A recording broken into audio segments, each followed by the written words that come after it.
the final convergence test we're going to talk about is the alternating series test. And this one stands pretty much on its own.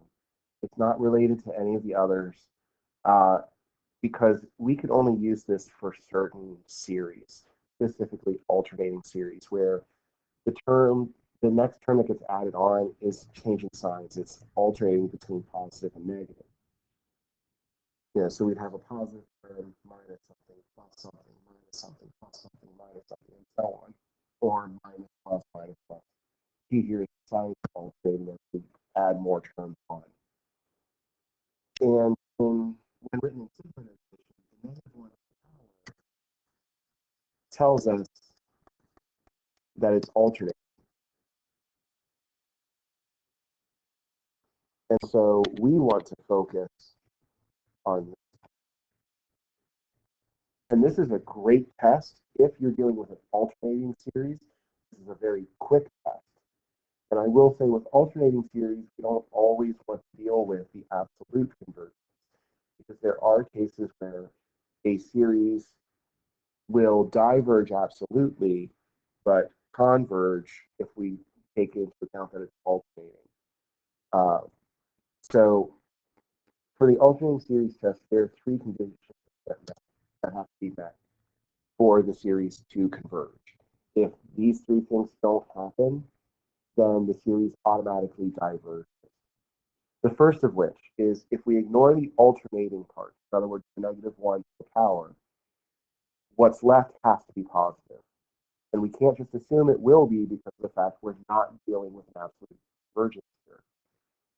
So if I look at the example here of negative 1 to x1 times 1 over n, this is known as the alternating harmonic series. If you remember with p series and the integral test, a harmonic series or the harmonic series diverges because it's a p series where the power is not bigger than 1.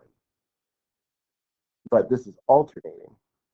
So if I ignore the alternating part and look at just 1 over n, is positive. Well, we're only plugging in positive numbers for n, so this is next. I need to see if each term is getting smaller. So in other words, is 1 over n decreasing? And we have two ways to decide about this. Either we can just think through, like, well, I have 1 over n, as n gets bigger, 1 over n gets smaller. So yes, it's decreasing. Or I can look at its derivative. Derivative 1 over n is negative 1 over n squared, which will always be a negative number. And since our derivative is always negative, 1 over n is always decreasing. And then thirdly, the limit of the terms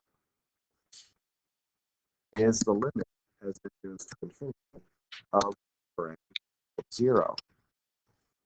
And this is usually tied in with number 2 here. We can say yes, we do know that this is true. Because the idea is if 1 over n is positive and always decreasing, it's usually going to have a limit equal to 0. Now, not necessarily. It could have a limit equal to 1 or equal to 2 or some other positive number. But a lot of times, these two, the decreasing and the limit, tend to get done in one step. But because all three of these are true,